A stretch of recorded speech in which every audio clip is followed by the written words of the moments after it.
Buenos días, jóvenes. Buenos Buenos días. días, profe. Anoche mandé un mensaje a su correo institucional sobre la encuesta, eh, para que hagan esa encuesta sobre la posibilidad de pasar las pruebas a los domingos, en horario de 8 a.m. a 2 p.m., ¿verdad? Entonces, pues ahí la mayoría gana, ¿verdad? Así, para que entonces ustedes participen de esa encuesta. Y la otra cosa es que la cátedra decidió aumentar a 15 minutos el tiempo de ejecución de cada prueba.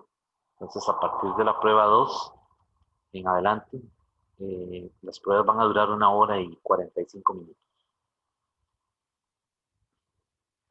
Bueno, vamos a continuar con el material que estábamos viendo la semana pasada. Hoy tenemos que ver la primera ley de la termodinámica. Pero primero voy a hacer un problema de gases ideales, que fue lo último que se vio en la clase, digamos, mientras que sale la clase asincrónica sobre ese material, vamos a hacer un problemita de práctica. Este es un problema de un examen viejo de- de- del curso, ¿verdad? Dice que una burbuja de aire de 5 centímetros cúbicos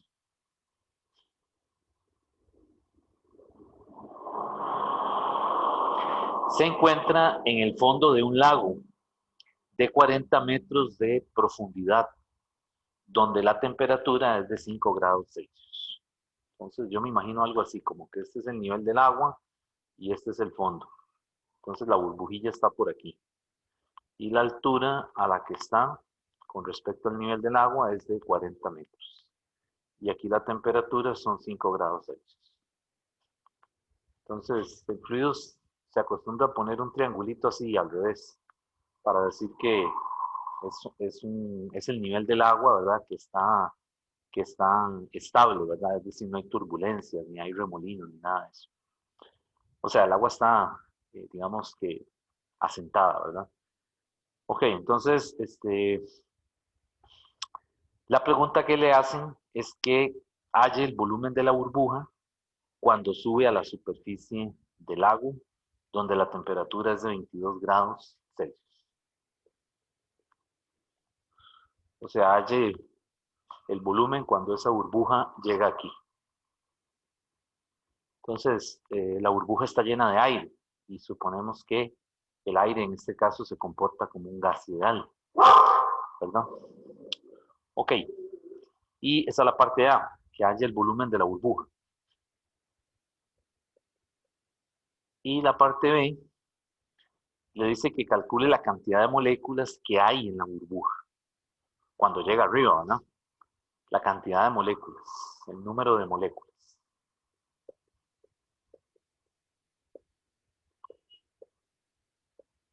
Ok, de lo que he leído, ¿hay alguna duda acerca de- del enunciado del problema?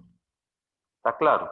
Es una burbuja que está inicialmente aquí abajo, tiene 5 centímetros cúbicos, está a esta temperatura y asciende, ¿verdad? Y entonces, cuando está arriba, cuando llega a la parte de arriba, le dice que calcule el volumen y el número de moléculas. Ok, como estamos diciendo que se trata de un gas ideal, que el aire es como un gas ideal, pues yo podría eh, utilizar esta ecuación. Recuerden de las que vimos la semana pasada, P por V entre T es una constante, ¿verdad? Entonces, definitivamente las tres variables macroscópicas cambian, ¿verdad? Porque la presión no va a ser la misma aquí que en la parte de, o sea, en el nivel del agua, ¿verdad? Y el volumen tampoco va a ser el mismo. Y la temperatura ya nos están diciendo que no es la misma, porque abajo son 5 y arriba son 22 grados Celsius, que es más o menos la temperatura ambiente. Entonces yo tengo derecho a decir que ese producto, ese cociente, perdón, es una constante. Por lo tanto, P1 por V1 o P inicial por V inicial entre T inicial es igual a P final, V final entre T final. Y de esta ecuación lo que nos están pidiendo es precisamente este volumen. que ustedes observan de este lado. ¿Ok? Entonces, la presión inicial, ¿cuál sería la presión inicial?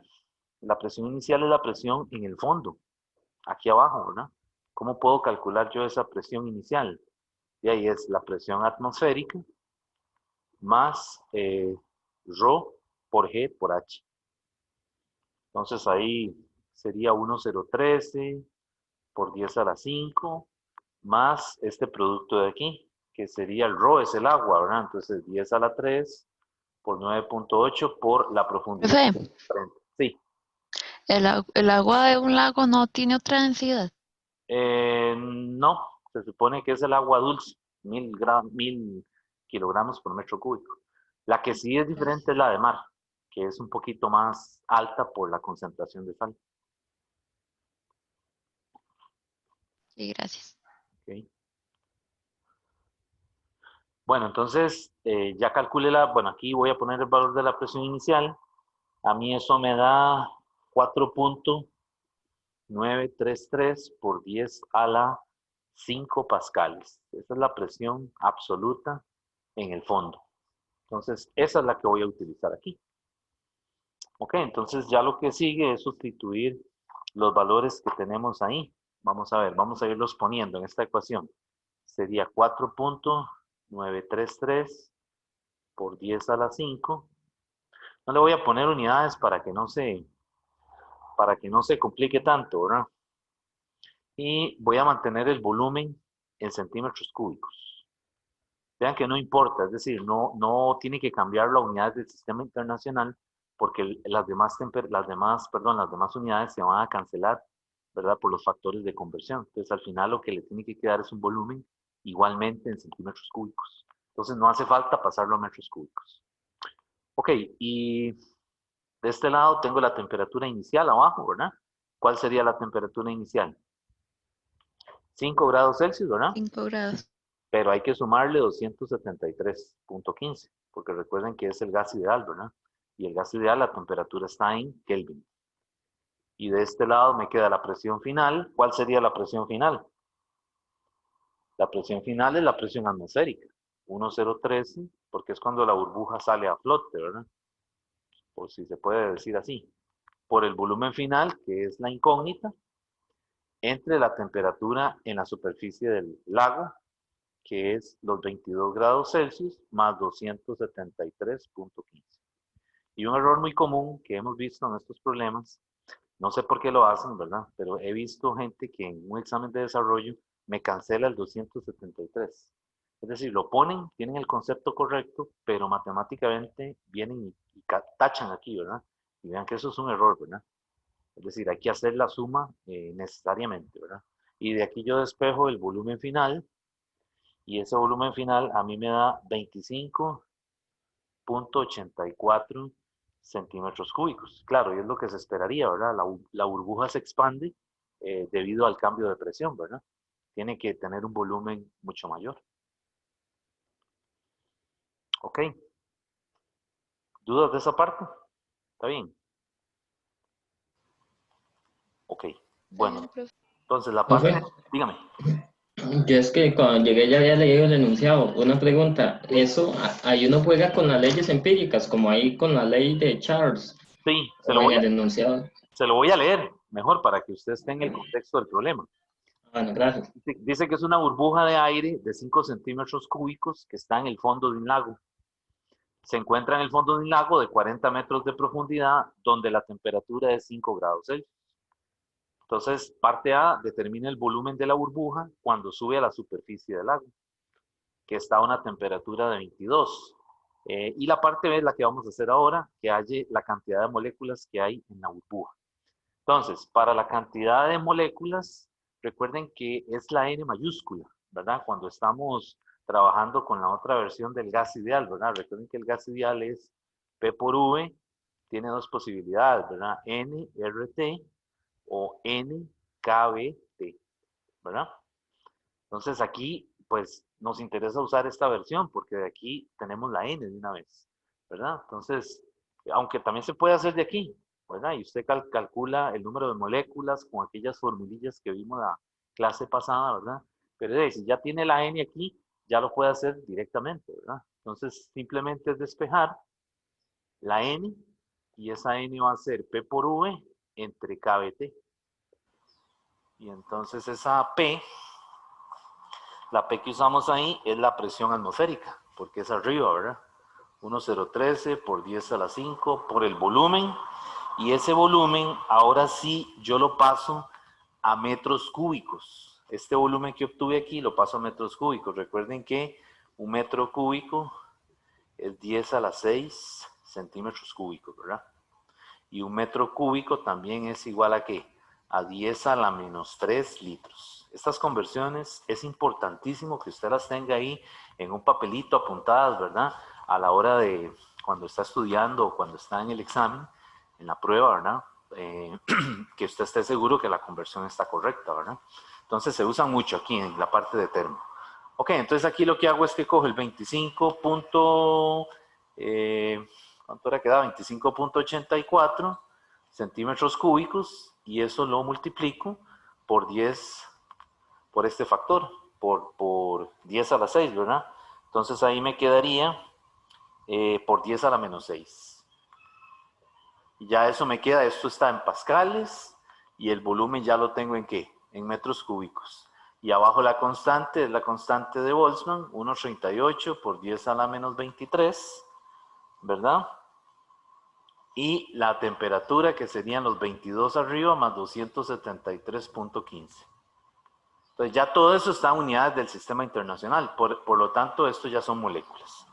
Y a mí me da, revisen ahí, 6.43 por 10 a la 20 moléculas. ¿Ok?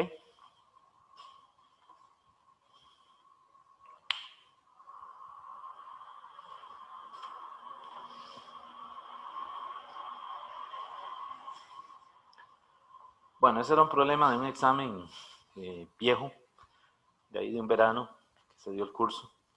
Y es un problema típico, ¿verdad? Que aparece mucho en preguntas así. También aparecen preguntas de marca con X. Bueno, vamos a continuar con el material. Les decía que hoy vamos a ver la primera ley de la termodinámica. Y vamos a comenzar a ver ese material y cómo está relacionado con los conceptos de calor y trabajo.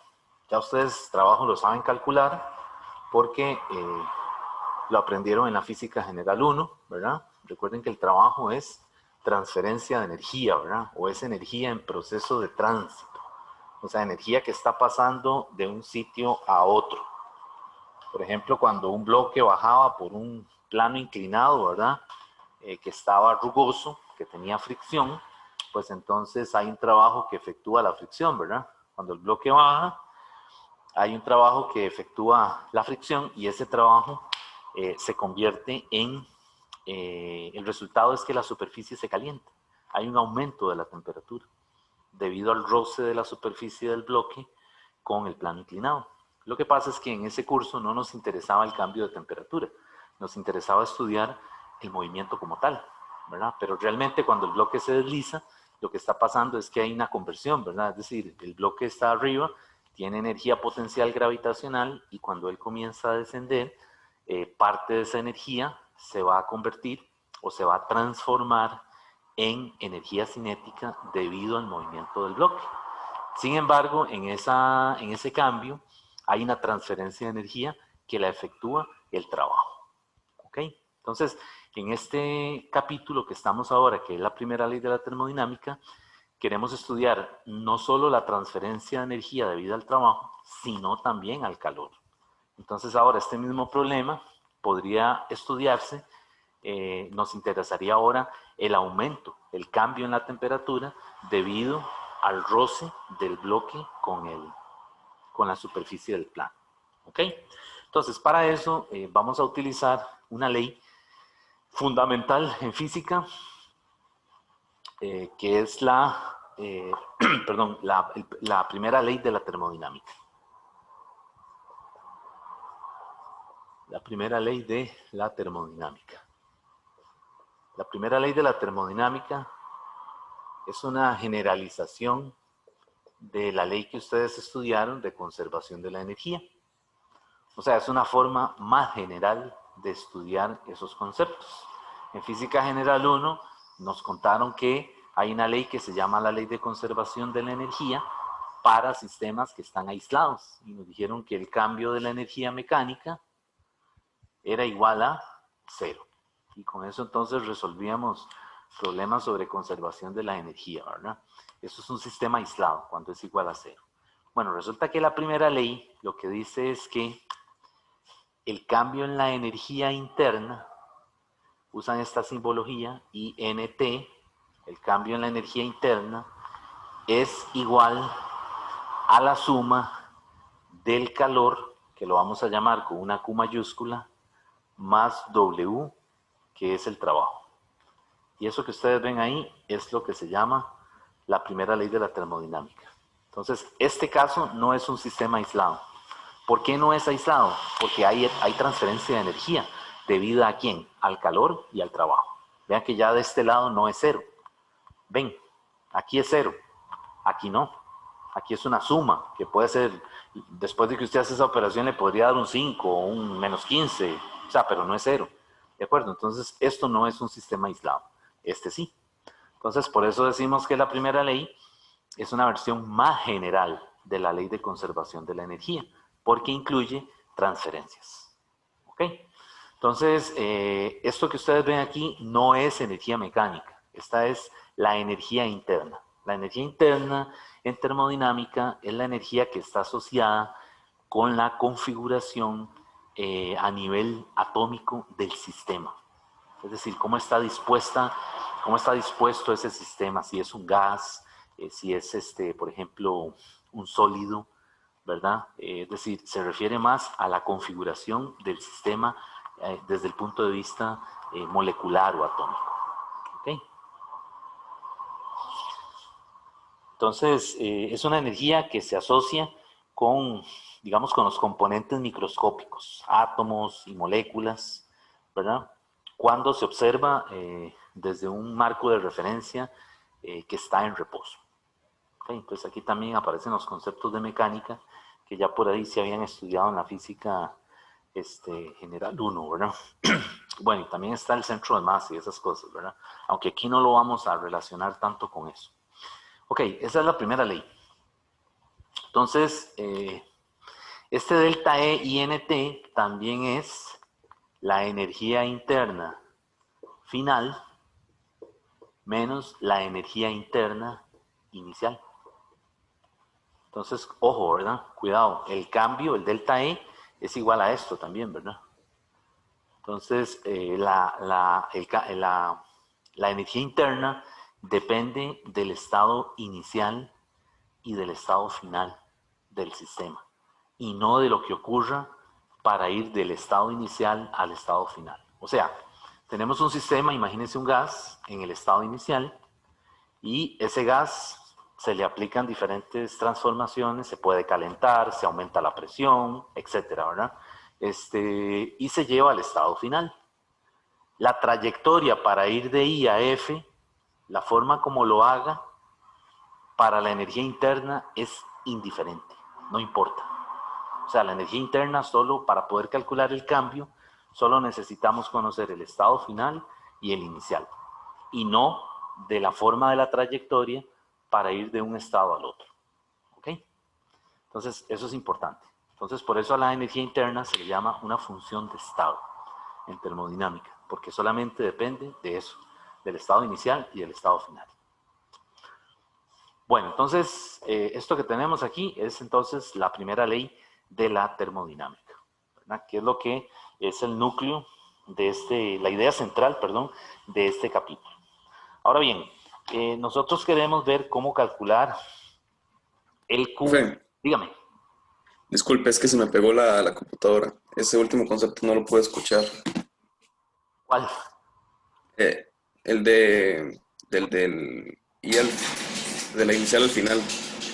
Que es una función de estado, o sea, que solamente depende del estado inicial y del estado final para poder calcular el cambio. No depende de la forma que tenga la trayectoria para que uno use para ir de I a F. O sea, el cambio de la energía interna no depende de la trayectoria. Si usted lo hizo en línea recta, si hace una curva, no importa. Lo que usted necesita conocer es el estado final, las condiciones del estado final y el inicial.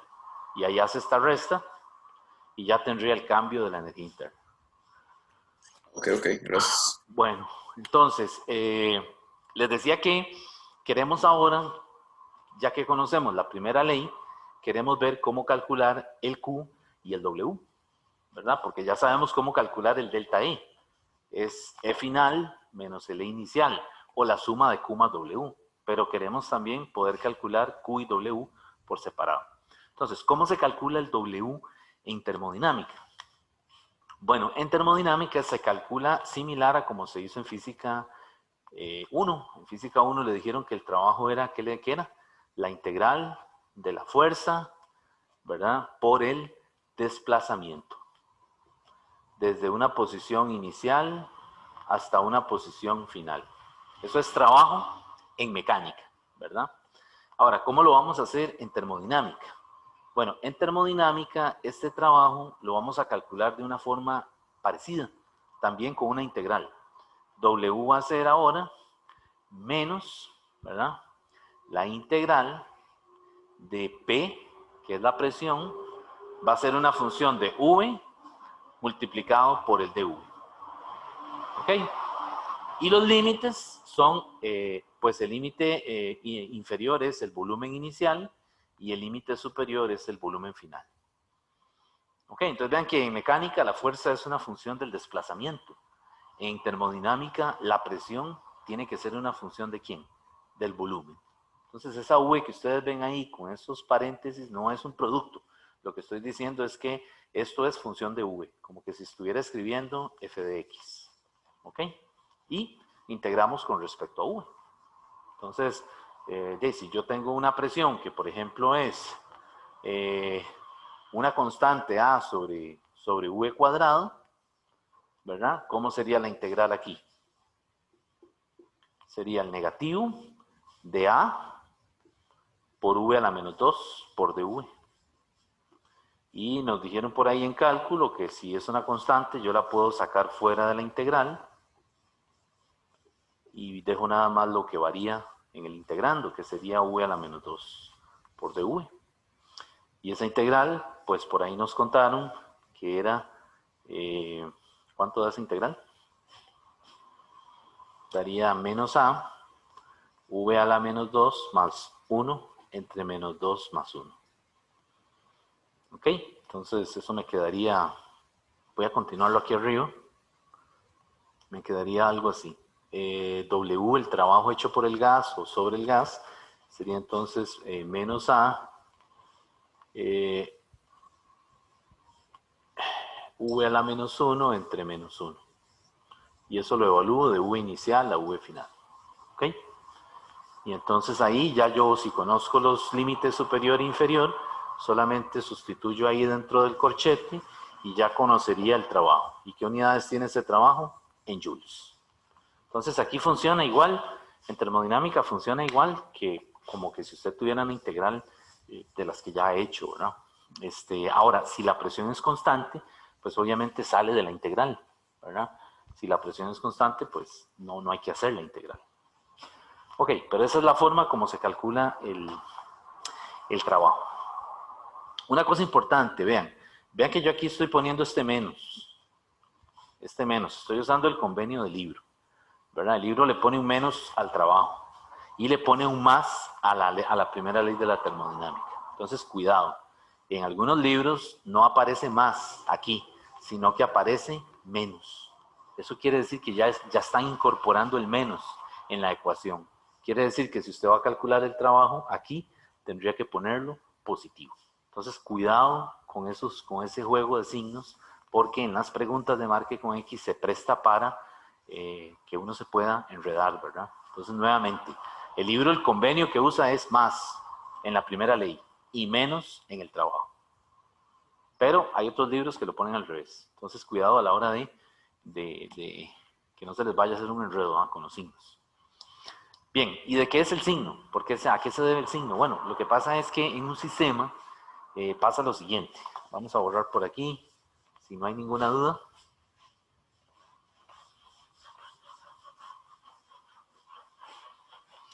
Ese menos se debe a que, digamos, que pueden ocurrir dos cosas por separado, o cuatro cosas por separado, por decirlo de alguna manera. Es decir, yo tengo un sistema y en ese sistema se hace trabajo sobre el sistema. Vean que la flecha va hacia la derecha y el sistema absorbe calor. La flecha va hacia la derecha. Pero puede ser que el sistema efectúe trabajo. ¿Ok? Bueno, la dirección de la flecha no importa. Lo que estoy diciendo ya lo voy a especificar. Y de este lado, esto lo que está diciendo es que este es el trabajo hecho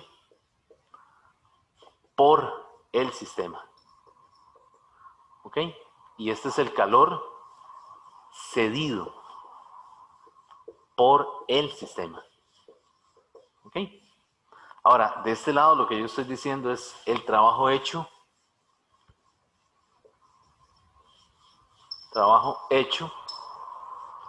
sobre el sistema. Entonces vean que estoy subrayando esas palabritas, ¿verdad?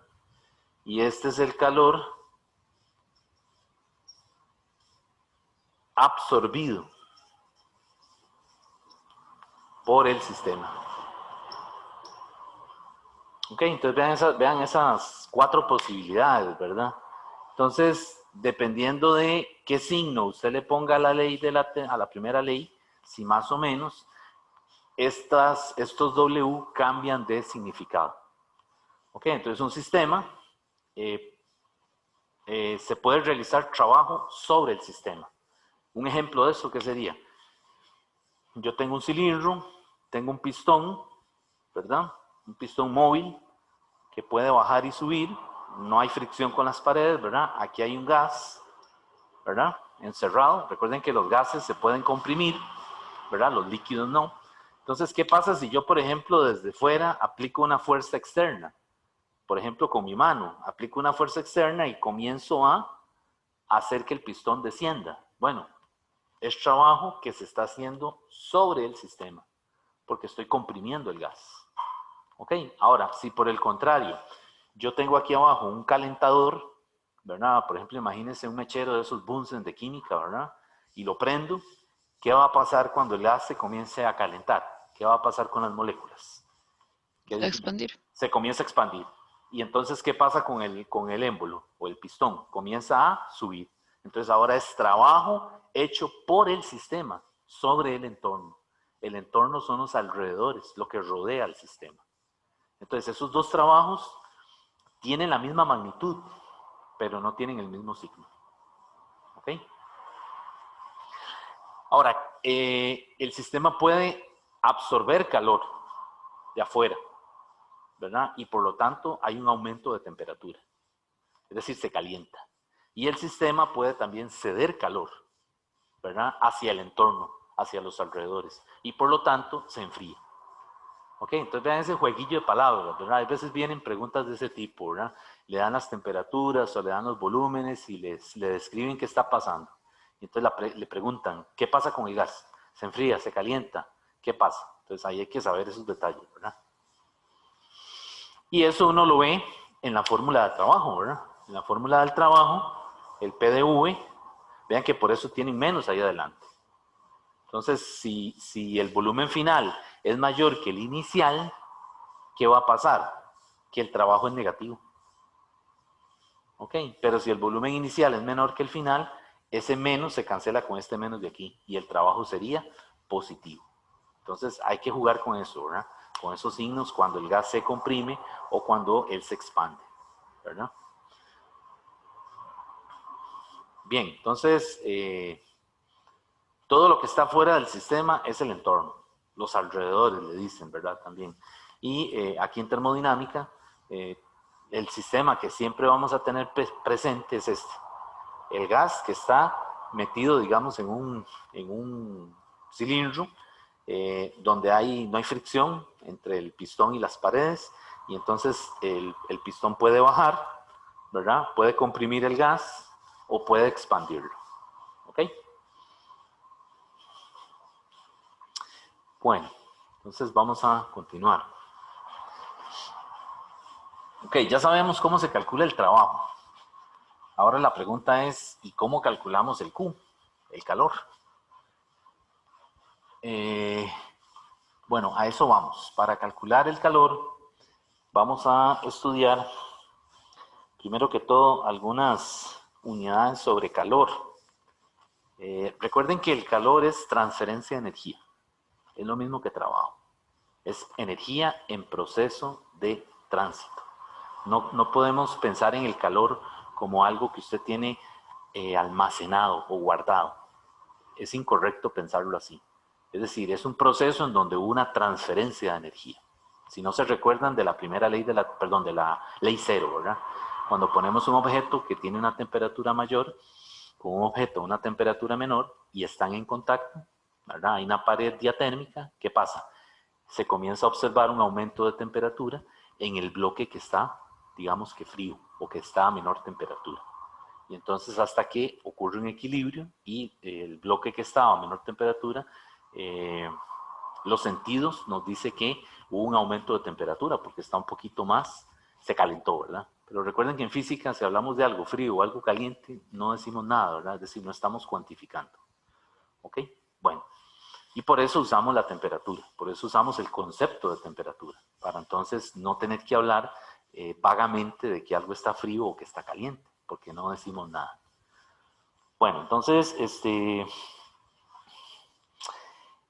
en calor,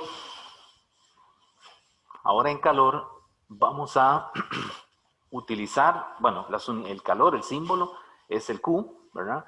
Y las unidades siempre van a ser joules, que es una J mayúscula. Pero también hay otra unidad que se usa mucho, que es esta, la caloría.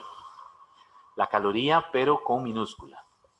Una caloría es 4.184 joules.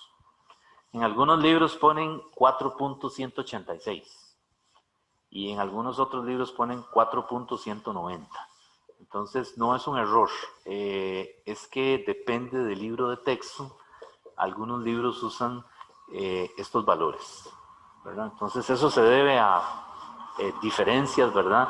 De las tablas de donde toman los datos, ¿verdad? Pero una caloría aproximadamente anda en esto, en 4.184, 4.186 joules.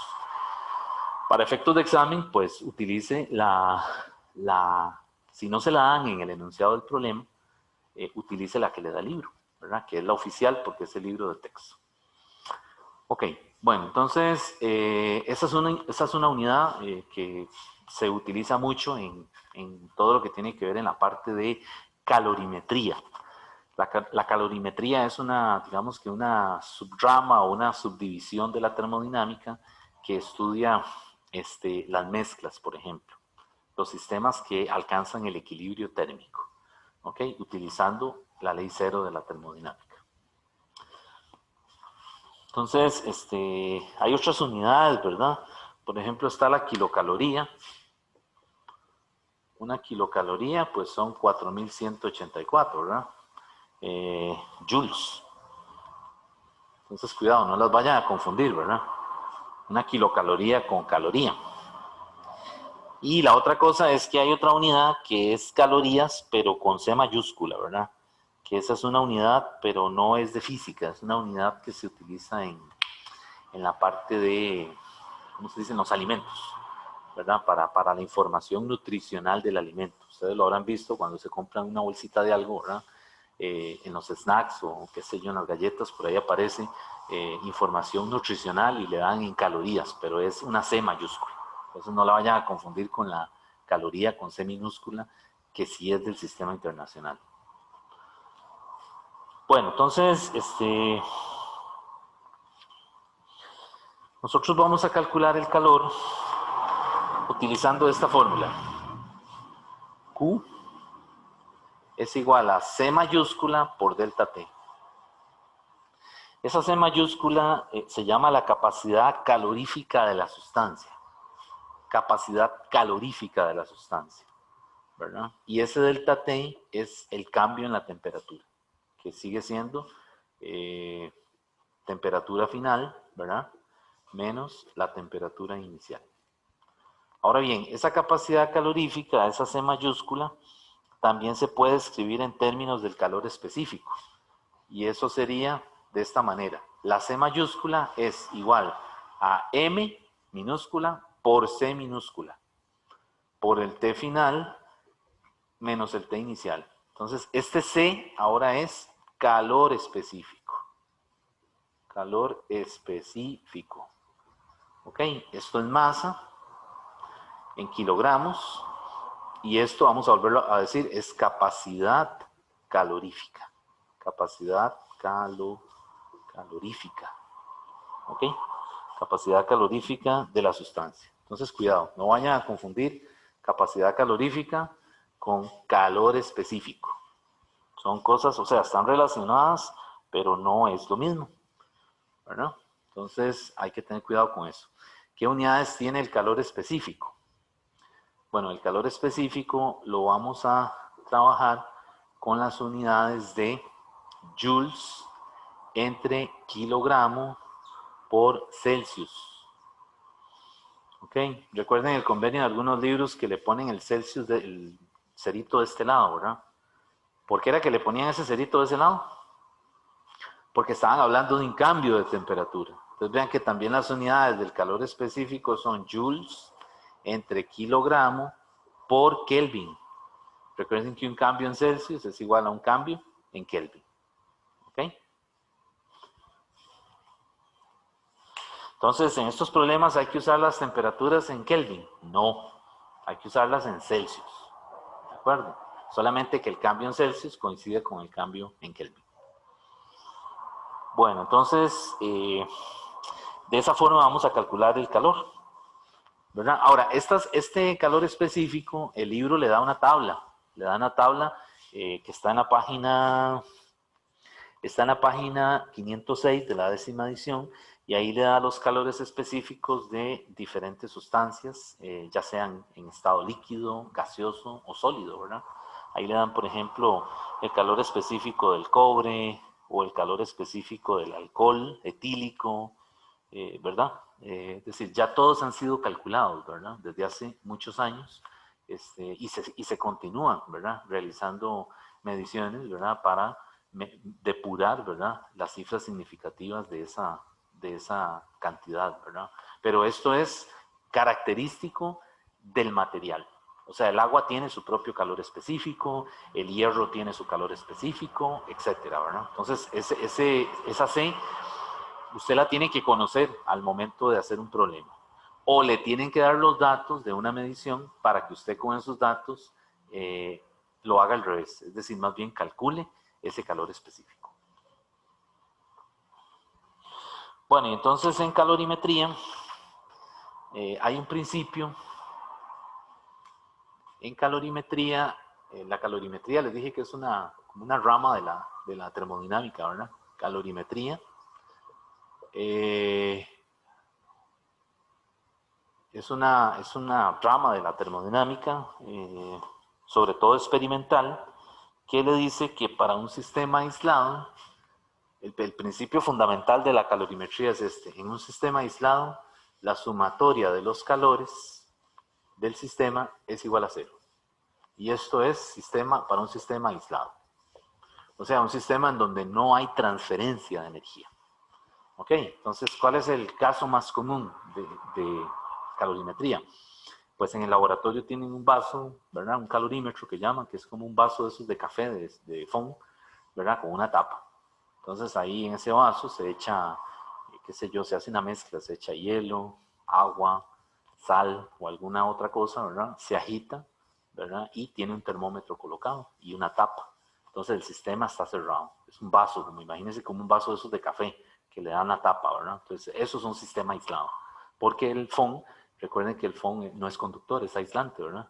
Usted cuando coge un café con un vaso de esos, no se quema, ¿verdad? Por más caliente que esté, no hay posibilidad de que se vaya a quemar, ¿verdad? Que si se lo dieran en un vaso de metal o algo así, ¿verdad? Un vaso de vidrio.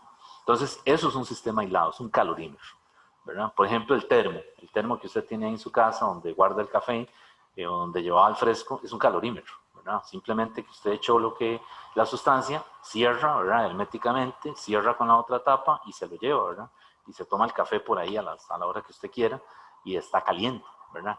Ahora, eventualmente el café se enfría, decimos que se va a enfriar, ¿verdad? Conforme pasan las horas, ¿verdad? Entonces no es un sistema aislado completamente perfecto, ¿verdad? Es decir, hay fugas. Pero entonces aquí estamos suponiendo que es un sistema aislado. Entonces vean que esto se parece mucho a la la ley de conservación de la energía, ¿verdad? Suma de calor es igual 0 y delta E igual 0. Entonces vean que guarda una similitud, ¿verdad? Bueno, entonces, otra forma de escribir esto es decir que el Q que entra es igual al negativo del Q que sale. Así también lo escriben. O el Q cedido, o el Q absorbido es el negativo del Q cedido. Entonces, en un sistema de calorimetría hay que estudiar en ese sistema, dentro de ese sistema, quién está absorbiendo y quién cede. Por ejemplo, si usted tiene agua en un fresco, ¿verdad? O sea, tiene un fresco y entonces que es mayoritariamente agua y le echa hielo, pues lo que quiere es enfriarlo, obviamente, ¿verdad? Entonces, vean que el hielo está a una menor temperatura que el fresco como tal, ¿verdad? Entonces, la transferencia de calor se va a dar del fresco al hielo, ¿verdad? Porque está a mayor temperatura y por eso es que el hielo se derrite, decimos, ¿verdad? Se funde, que es la palabra correcta. Entonces, vean que en un sistema aislado siempre hay partes de ese sistema que absorben calor y otras partes que lo ceden. Bueno, entonces de esto no sé si tienen alguna duda. Vamos a terminar de ver lo que falta de calor para entonces hacer un problema. Bueno, esta es una forma de calcular calor. Capacidad calorífica por delta T. O más usado en el libro, la forma más usada es masa de la sustancia, ¿verdad? Por calor específico, que es característico de la sustancia en estudio, por un cambio de temperatura. Esta es la forma con la que el libro trabaja siempre. Pero hay otra forma de calcular calor que es la que vamos a ver ahora.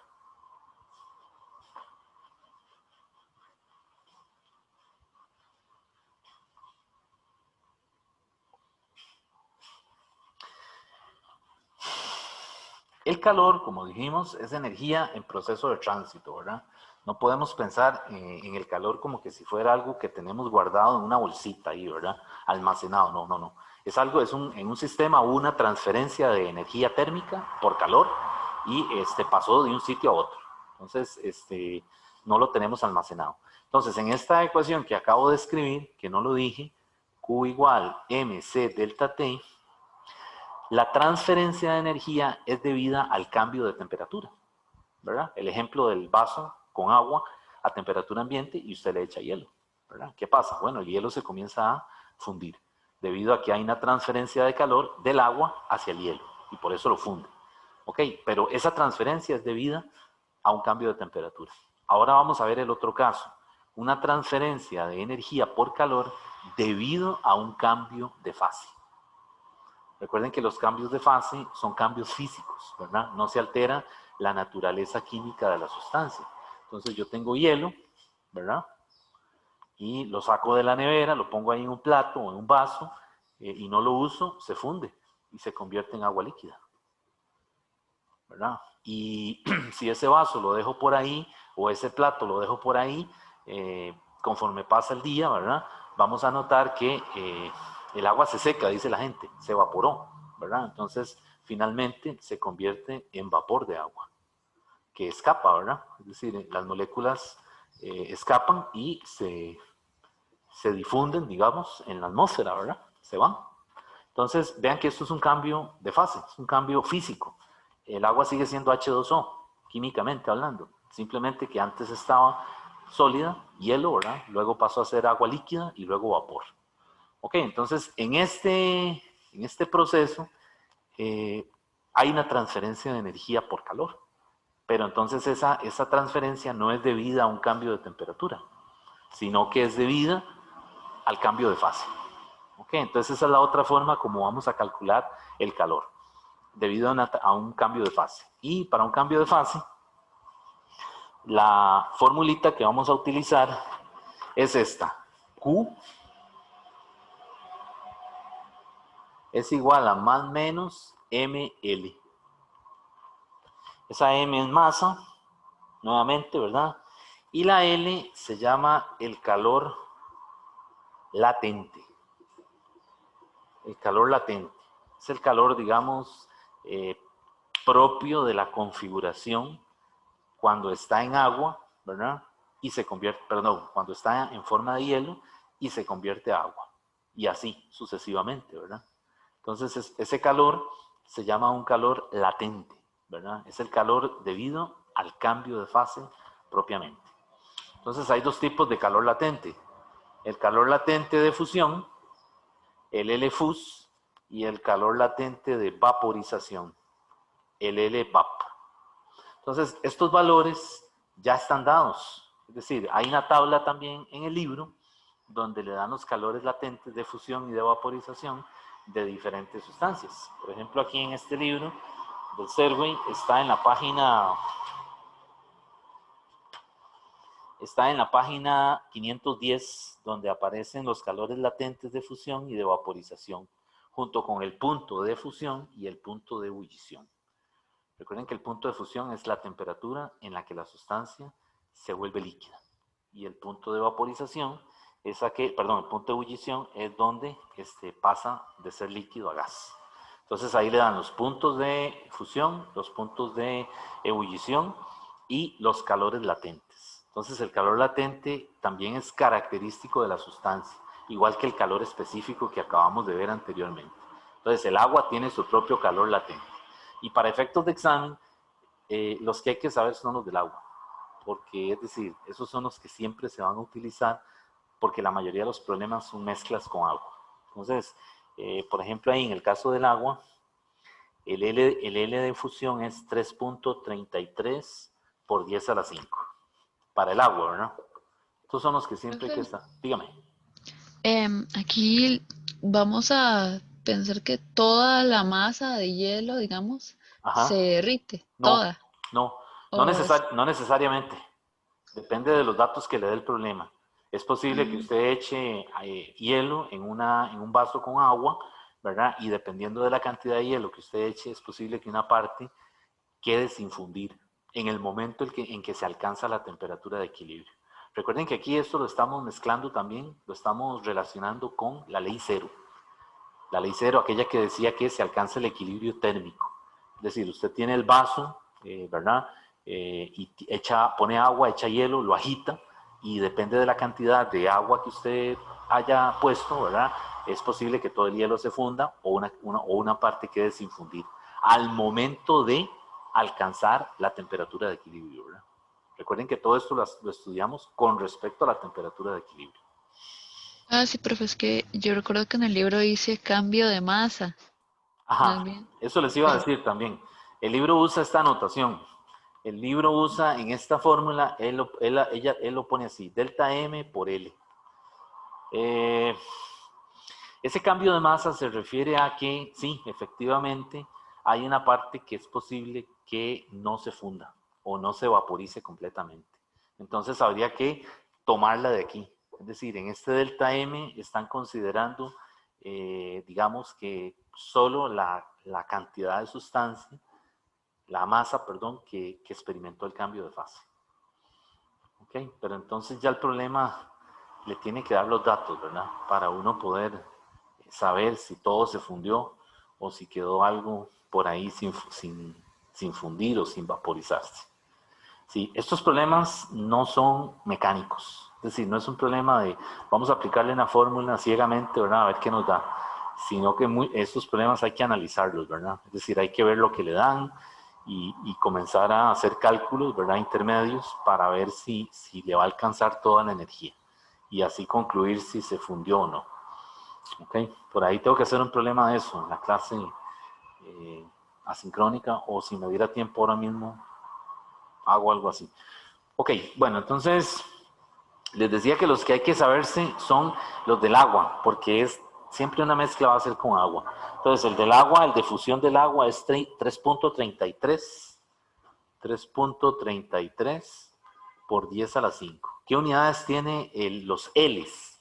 Tienen que tener unidades de joules entre kilogramo, ¿verdad? Entonces aquí sería joule entre kilogramo.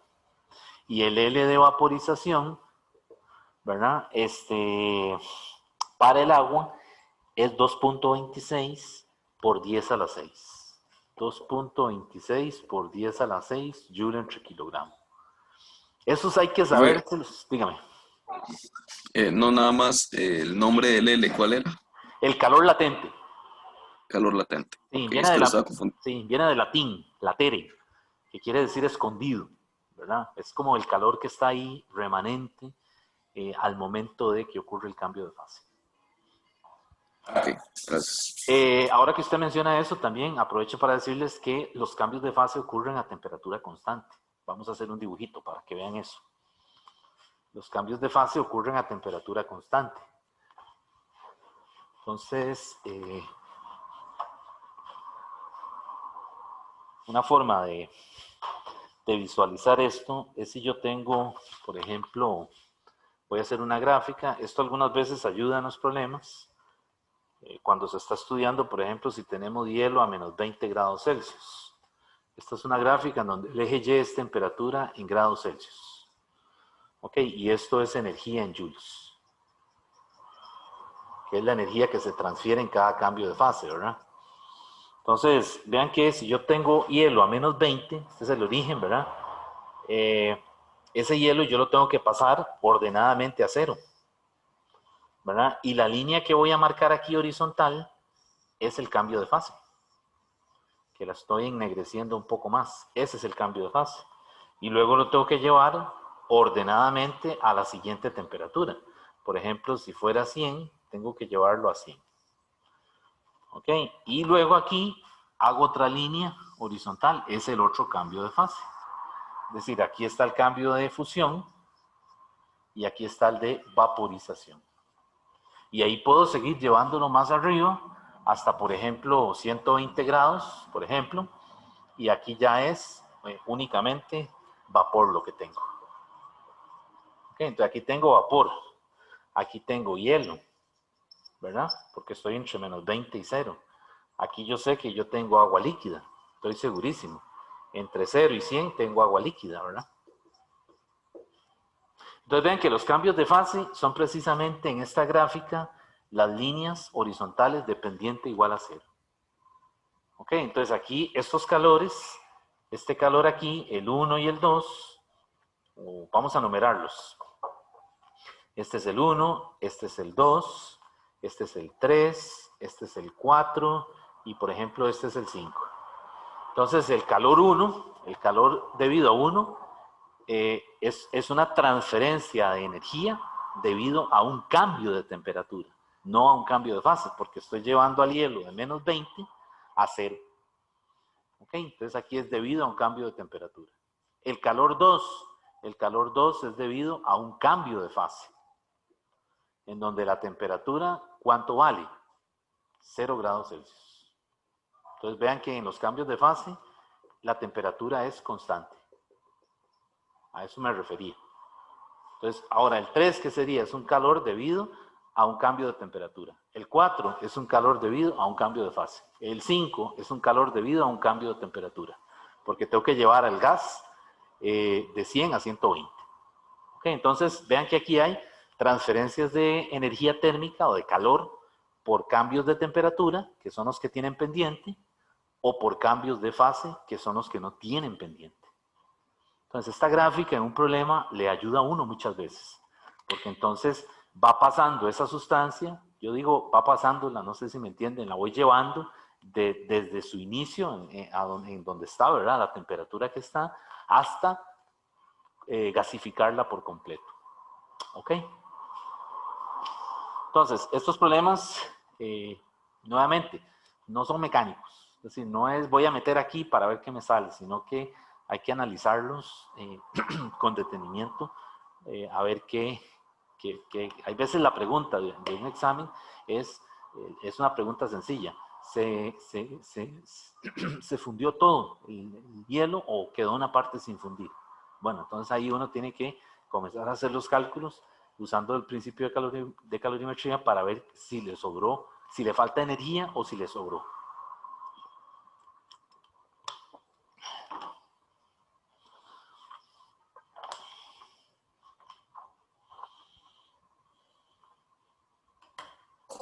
Profe, Sí. entonces, bueno, obviamente, como usted lo acaba de decir, en el Q1 fue un cambio de temperatura. ¿Hay Ajá. hay fórmulas para determinar esos cambios? Sí, todos los que son pendientes son Q es igual a MC delta T, con calor específico. Todos los que Ok. tienen pendientes son con este, y todos los que son sin pendiente es con ML. Ah, ok, sí. Uh-huh. Ahora, otra cosa, yo tengo una sustancia sólida, la paso a líquido, y luego la paso a gas, pero también puedo devolverme, o sea, puedo tener un gas, condensarlo y convertirlo en líquido, y ese líquido ahora solidificarlo. Pero los valores de los L's son los mismos, solamente que lo que cambia es el signo. Cuando yo voy de izquierda a derecha, o sea, cuando voy en este proceso, se va cediendo temperatura. Entonces todos son positivos, pero si me tengo que devolver, hay que ponerle un negativo. Por eso es que esta fórmula yo le puse al principio más menos ML, porque uno tiene que tomar en cuenta el signo. Recuerden que el sistema absorbe o cede, ¿verdad? Entonces habíamos dicho que si el sistema absorbe, esa energía es calor que gana, entonces es positivo. Y si la cede, la pierde, entonces hay que ponerle un negativo. ¿Ok? Entonces, ¿cómo así no pasa a ver eso? Porque esa es la primera pregunta que surge, ¿verdad? Bueno, uno sabe que el calor es proporcional al cambio de temperatura. Si esto es negativo, porque la temperatura final es menor que la inicial, esto va a ser negativo. Entonces es un calor cedido, ¿verdad? Y si la temperatura en el otro caso es mayor, la final, que la inicial, este delta T va a ser positivo. Por lo tanto, este calor tiene que ser, ¿qué? Absorbido, ¿verdad? Entonces es una cuestión de también fijarse en el signo del delta T. Profe, Y y aquí se cambia toda la masa. Sí, digamos, aquí la masa se mantiene, es decir, el calor, la masa, usted usa la masa total de la sustancia, ¿verdad? Pero esa masa no está experimentando un cambio de fase. O sea, se mantiene como lo que es, por ejemplo, si es agua, ¿verdad? Profe, no, digamos, en este diagrama Ajá. se dijo que aquí, ahí es agua líquida, abajo es hielo, o sea que todo ha cambiado. Sí, se está dando un cambio, pero físico. Es un cambio de fase, ¿verdad? No es químico. O sea, primero es hielo y aquí está en la frontera, ¿verdad? Luego es agua y aquí está en la frontera, ¿verdad? Es decir, aquí hay una mezcla todavía, abajo hay una mezcla de hielo y agua, ¿verdad? Aquí hay una mezcla de vapor y agua, ¿verdad? Hasta que se convierte solo en vapor o solo hielo, ¿verdad? O solo agua.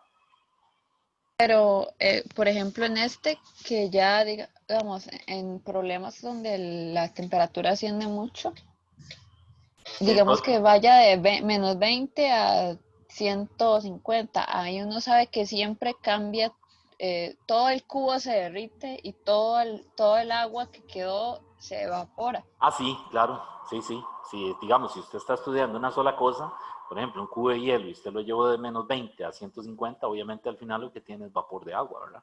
Sí, cambia todo. La cosa es Okay, cuando tiene un sistema. La cosa es cuando usted tiene, por ejemplo, agua y tiene hielo. Entonces tiene que ver si todo el hielo se fundió o si quedó una parte sin fundir al momento de alcanzar la temperatura de equilibrio, ¿verdad? Ese es el, digamos, el chiste de estos problemas, ¿verdad? Pero si usted tiene un cubito de hielo, claro que si lo lleva a 150 y al final no tiene nada. Sí, algo más les iba a decir y se me olvidó bueno, continuemos para no atrasarnos. Eh,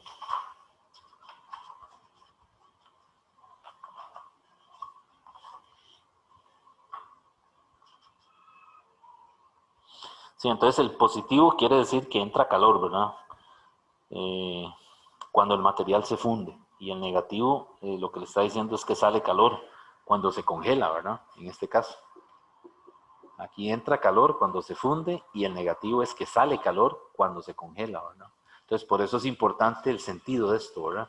Si voy de sólido a líquido, a gas, o si voy al revés, tengo un gas y lo condenso y lo convierto en líquido y luego lo solidifico y lo convierto en sólido, ¿verdad? Entonces, hay que tener cuidado con ese signo a la hora de ponérselo, ¿verdad? Es un signo que no le va a salir. En cambio de estado, aquí sí le sale, porque uno lo ve en el delta T, ¿verdad? Porque conoce las temperaturas, pero aquí no, aquí uno no lo ve, entonces es muy común que deje el signo botado, ¿verdad? A mí me ha pasado varias veces, se me olvidó y no le puse el menos, porque no me fijé en la dirección del proceso, del cambio de fase, ¿verdad? Y resulta que lo dejé positivo y cuando hago la suma de calores no me da cero. Y entonces me dice, ¿pero por qué no tiene que dar cero? Y es que me brinqué un signo, ¿verdad? Entonces este signo aquí sí es uno el que tiene que tenerlo presente a la hora de ponerlo ahí, ¿verdad? Ok.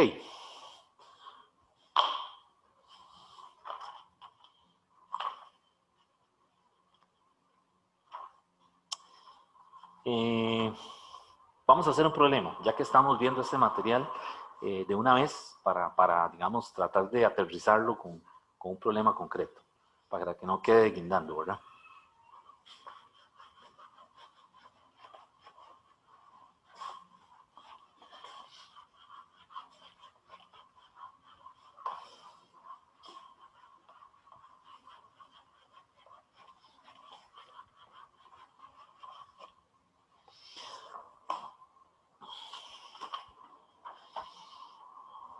Ok, este es un problema del libro de Sears, por si lo tienen por ahí o lo han usado, el Sears, en la página 582. Vamos a leerlo.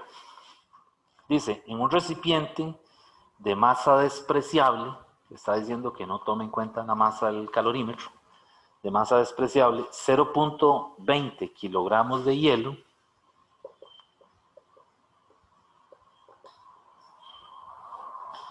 a una temperatura inicial de menos 40 grados Celsius, se mezclan con una masa M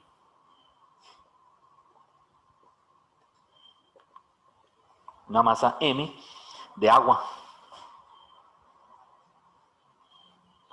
que tiene una temperatura inicial de 80 grados Celsius. Dice, no se pierde calor al entorno. Entonces eso quiere decir que el sistema está aislado. Entonces cuando ya le está diciendo eso, ya le está diciendo que puede aplicar esto. Suma de calores es igual a 0. ¿Verdad? Y le dan este dato. Dice, si la temperatura final del sistema es de 20 grados Celsius, le están diciendo que la temperatura de equilibrio o la temperatura final del sistema es la temperatura ambiente. 20 grados Celsius. Ya me acordé lo que les iba a decir, que es muy importante.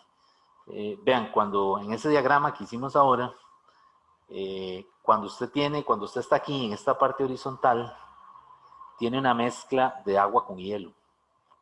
¿Ok?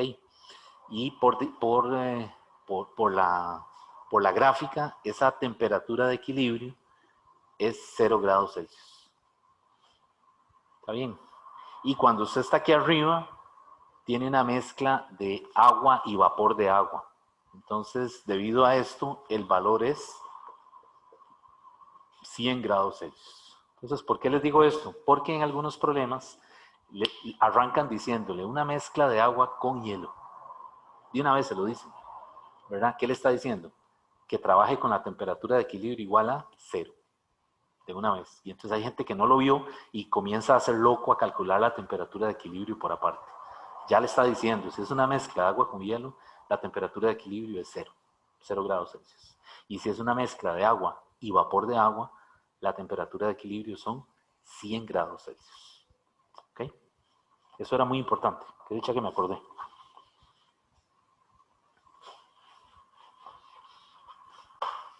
Bueno, estos son los datos del problema. Voy a terminar de leerlo. esa cantidad de hielo, ¿verdad? Con una cantidad de masa M de agua y le dan la temperatura de cada una de las sustancias y lo que le pide es cuál es la masa M.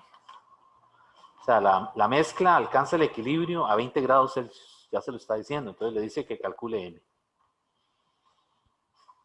¿Ok?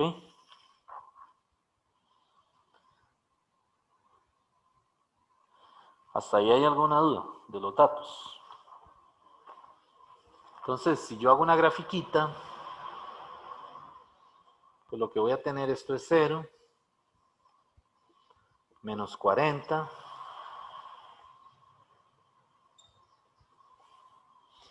y lo llevo aquí, aquí está el cambio de fase, y lo tengo que subir hasta por aquí, donde está la temperatura de 20, ¿verdad?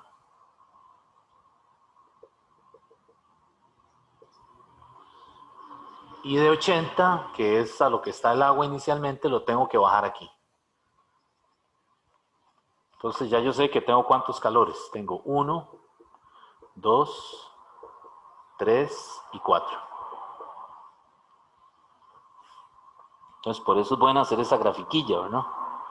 Entonces en ese calorímetro que le dijeron que desprecie la masa del calorímetro, si le hubieran dicho que es un calorímetro de masa tantos kilogramos, es que le está diciendo, tome en cuenta la masa del calorímetro también y el material del que está hecho. Entonces algunas veces este mismo problema le pueden decir, un calorímetro de aluminio, de masa de 0, de qué sé yo, de una masa, ¿verdad?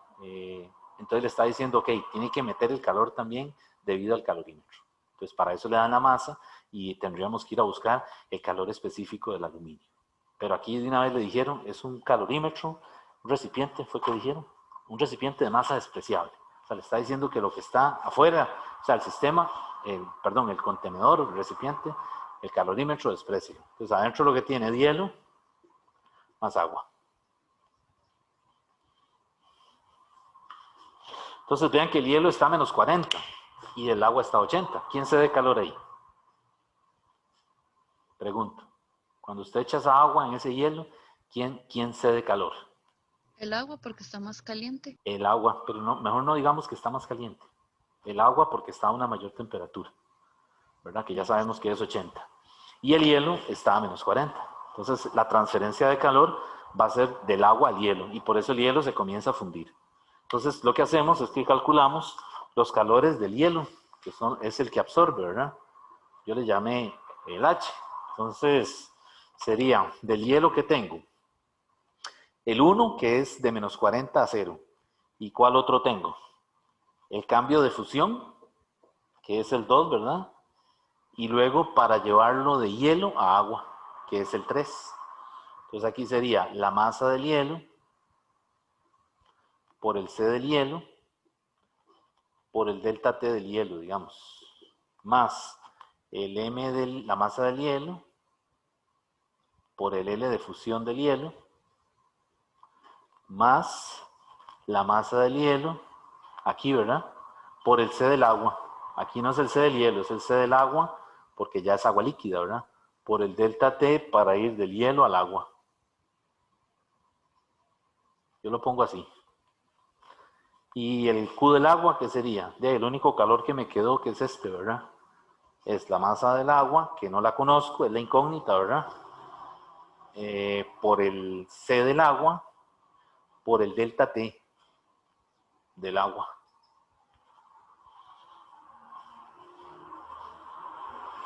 Y ya yo sé que de este principio de calorimetría, Q del hielo más Q del agua es igual a 0.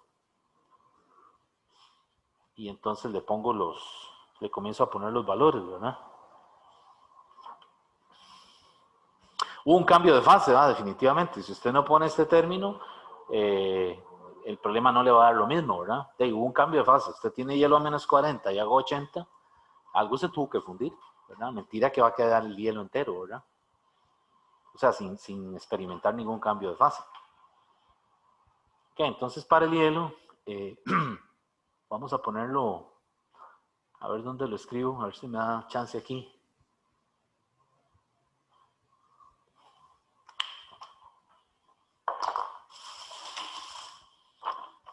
Entonces aquí sería, voy con el hielo. El Q del hielo, a ver si se ve bien. Sería punto 20, no le voy a poner unidades para que no se me haga tan largo. Por el C del hielo, que ese es un dato que está en el libro, en la página, en la tabla, 2100. Por el cambio de temperatura, que sería, ¿cuál es el cambio de temperatura? 0 menos 40. ¿Verdad? Ese me da 16.800. Luego sería más digamos el 1, este es el Q1, Q2, Q3. El Q2 sería lo mismo, serían punto 20 por 3.34 por 10 a la 5. Y este es positivo. Ese me da a mí 66.800 joules. Y el Q3 es entonces la masa de hielo por el C del agua, que son 4.190, aquí usé el 4.190, por el cambio de temperatura. ¿Cuál es? Lo tengo que llevar de 0 a 20. Entonces sería 20 menos 0. Y ese me da 16.760 joules. Revisen ahí que no se nos vaya a ir algún signo ahí, ¿verdad? Y entonces aquí sería la masa M, que es la incógnita, ¿verdad? Por el C del agua, que son 4.190, por el cambio de temperatura, que es, lo tengo que llevar a 20 y estaba en 80. Entonces este me va a dar menos 21.000, no, perdón, menos 251.400 M, que es la incógnita. Y ahora lo que hago es que sumo estos tres y lo igualo a eso. Voy a hacerlo por aquí. Voy a borrar aquí. ¿Hasta ahí hay alguna duda? Yo pienso que los problemas que vengan en examen de este material, la ventaja que va a haber es que no pueden ser problemas muy largos, muy complejos, ¿verdad? Porque es una pregunta de marque con X, ¿verdad? Tiene que ser algo que usted lo pueda hacer en un tiempo, digamos que, o sea, que no le tome mucho tiempo, ¿verdad? Porque de estos problemas hay unos que el análisis es largo, o sea, hay que hacer varios pasos, ¿verdad? Entonces aquí no le pueden salir con un problema de ese tipo, ¿verdad? Tiene que ser algo como esto, ¿verdad? Quizás, es decir, que no pase de este nivel de dificultad. Por eso escogí este, ¿verdad? Entonces, pues ahora serían 16.800 más 66.800 más 16.760 es igual a menos 251.400 M. Y M la incógnita, ¿verdad? Y entonces de ahí la M me da, esto me va a dar en kilogramos, 0.399 kilogramos, que si lo pasamos a gramos, para darnos una idea, ¿verdad? Un kilogramo son 10 a la 3 gramos, eso me va a dar que en ese vaso hay 399 gramos, aproximadamente 400 gramos de agua. Era lo que había, o lo que tiene que haber, ¿verdad?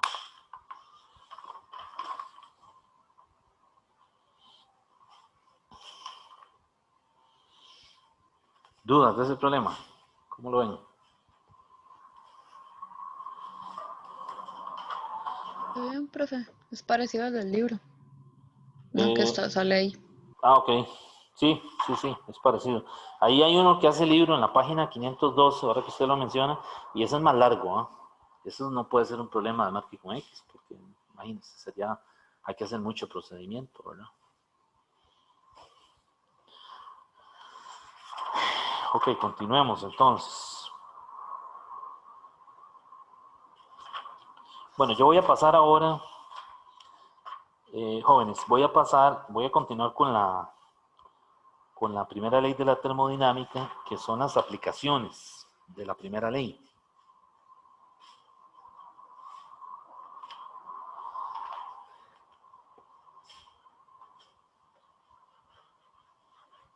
Esto que vamos a ver ahora son aplicaciones de la primera ley de la termodinámica. Esta es la sección 19.5 del libro. Las aplicaciones de la primera ley.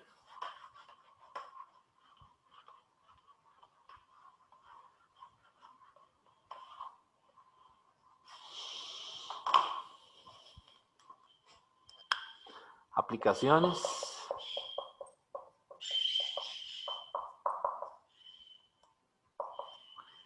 de delta E interno igual a Q más W.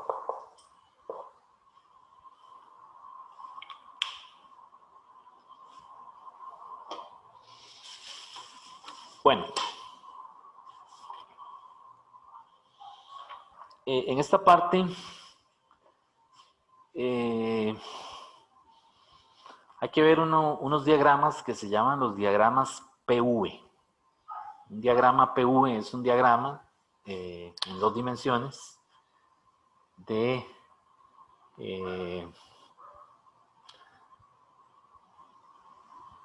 que relaciona P con V. P en el eje Y V en el eje X. Entonces, un diagrama PV puede ser algo así. Entonces, este es el volumen inicial y este es el volumen final. Y esa es la trayectoria, o sea, esa es la función, ¿verdad? Esa es la función que llamamos P de V. ¿Okay? Entonces, eso es un diagrama. Digamos, un diagrama PV en termodinámica es donde usted ve la función, ¿verdad? En un plano cartesiano y cómo está relacionado P con V. Pero, a diferencia de otros tipos de gráficos, vean que aquí yo le pongo la flecha. Porque la flecha me está diciendo qué es lo que está pasando en el proceso. Entonces vean que me está diciendo que si este es el estado inicial y este es el estado final, pues lo que le está pasando al gas es que se está expandiendo. ¿Y cómo sé yo eso? Sí, porque el volumen final va a ser mayor que el inicial, ¿verdad? Entonces aquí lo que estamos viendo es que si recuerdo lo del pistón móvil, ¿verdad? Lo que está pasando es que el gas se expande, ¿verdad? Estaba por aquí, ¿verdad? Y el gas comienza a expandirse y levanta el pistón. Entonces aquí es trabajo hecho por el sistema sobre el entorno. ¿Ok? Entonces, ¿cómo es ese trabajo? ¿Qué signo tendría? Tiene que ser negativo. ¿Por qué? Porque el volumen final es mayor que el volumen inicial. Y entonces esa diferencia siempre va a ser positiva. Y con el menos que está afuera quedaría negativo. Quiere decir que cuando el sistema realiza trabajo sobre el entorno, es negativo. Y cuando es al revés, cuando es el entorno el que realiza el trabajo sobre el sistema, tiene que ser entonces positivo. Entonces es bueno que se aprendan esos signos desde ahora, ¿verdad? Con este convenio, con Q más W, ¿verdad? Si aquí hubiera un menos, esto sería al revés. Esa flecha no estaría para abajo, para arriba, sino que estaría para abajo. Entonces cuidado con eso en los diagramas. Esa flecha le dice o le da, más que todo, información con respecto al sistema físico. ¿Ok? Bueno, entonces, en termodinámica hay varios procesos. O sea, hay muchos procesos, pero aquí vamos a estudiar 4 o 5 que son los que nos interesan. El primero que vamos a ver es el proceso isobárico.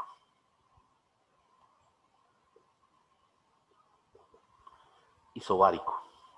Un proceso isobárico es aquel que ocurre a presión constante.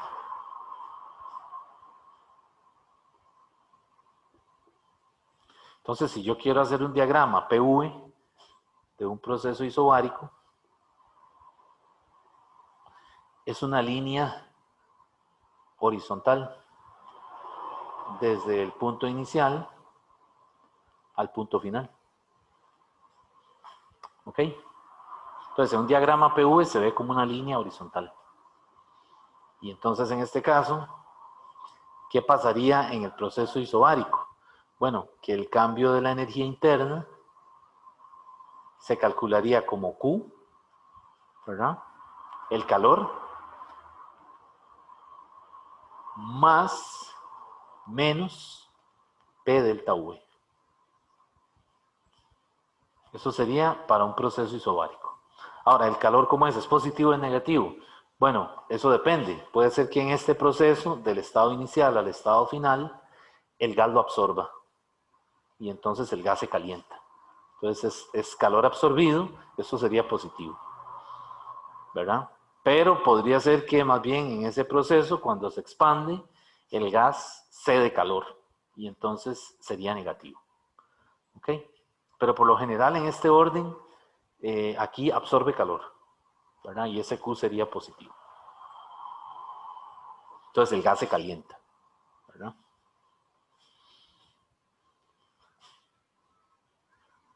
Ok, bueno, esto es un proceso isobárico. Entonces también está el proceso isocórico. El isocórico. El isocórico es a volumen constante. Entonces en un diagrama PV, un proceso isocórico es una línea vertical desde el estado inicial al estado final. Y en este caso, vean que no hay trabajo, porque el trabajo es el área bajo la curva, por la definición de la integral, ¿verdad? Entonces aquí sí hay trabajo, aquí hay trabajo. ¿Cuál es ese trabajo? P por delta V. Pero en el proceso isocórico no hay área bajo la curva. Por lo tanto, en un proceso isocórico, el W vale ¿cuánto? 0. Y entonces, la primera ley de la termodinámica, el cambio de la energía interna es igual a Q. Entonces, en un proceso isocórico, el cambio de la energía interna siempre es igual al Q absorbido o al Q cedido. ¿Ok? Entonces, vean que el trabajo es el área bajo la curva. Entonces, si es isocórico, no hay área bajo la curva.